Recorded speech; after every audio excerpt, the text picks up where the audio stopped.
since America dropped a second atomic bomb on Nagasaki, Japan on August 9, 1945, the question has persisted: was that magnitude of death and destruction really needed to end World War II? American leadership apparently thought so. A few days earlier, just 16 hours after the U.S. B-29 bomber Enola Gay shocked the world by dropping the first A-bomb known as Little Boy on the Japanese city of Hiroshima, the White House issued a statement from President Harry S. Truman. In addition to introducing the world to the previously top-secret atomic research program known as the Manhattan Project, Truman doubled down on the threat that nuclear weapons posed to Japan, America's only remaining adversary in the war.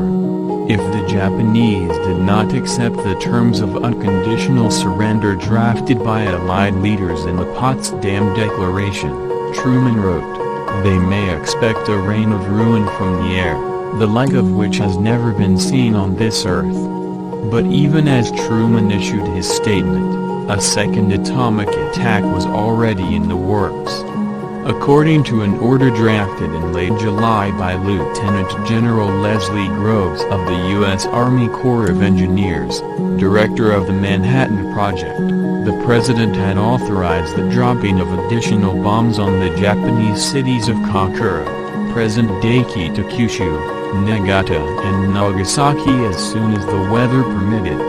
Nagasaki wasn't the original target. Early on the morning of August 9, 1945, the B-29 known as Boxcar took off from Tinian Island in the western Pacific Ocean, carrying the nearly 10,000-pound plutonium-based bomb known as Fat Man toward Kakura, home to a large Japanese arsenal.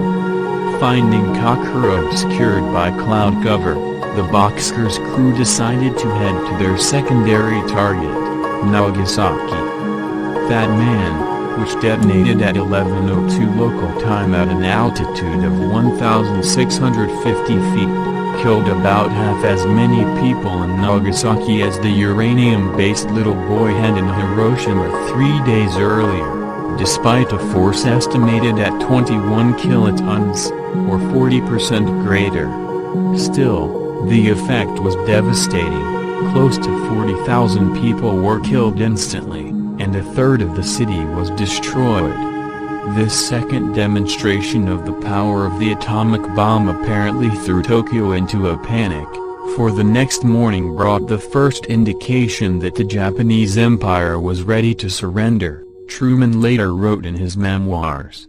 On August 15, Emperor Hirohito announced Japan's unconditional surrender, bringing World War II to a close. According to Truman and others in his administration, the use of the atomic bomb was intended to cut the war in the Pacific short, avoiding a U.S. invasion of Japan and saving hundreds of thousands of American lives.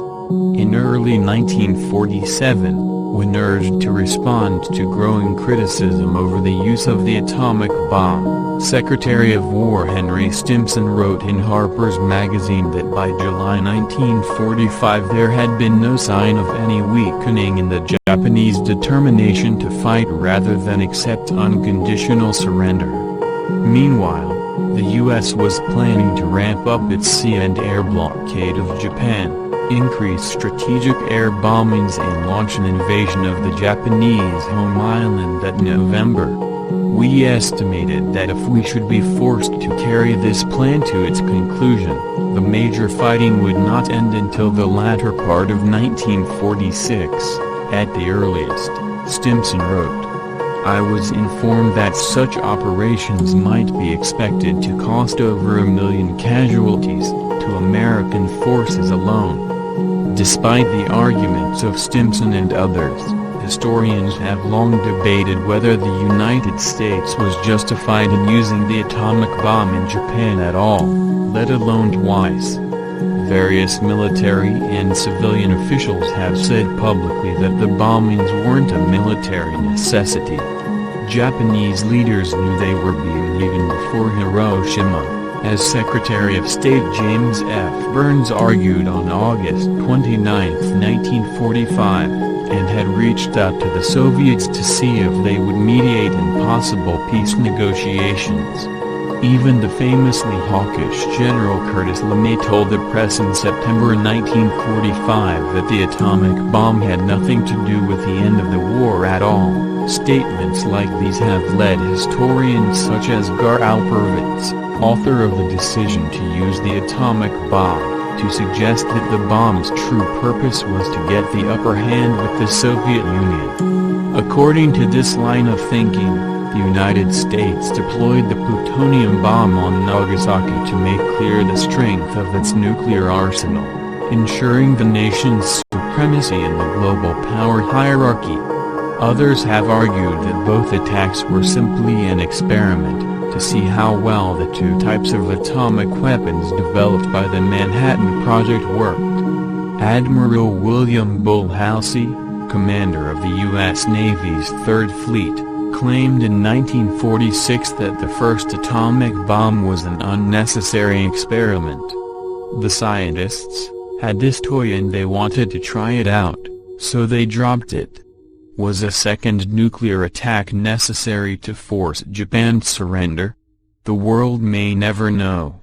For his part, Truman doesn't seem to have wavered in his conviction that the attacks were justified, though he ruled out future bomb attacks without his express order the day after Nagasaki.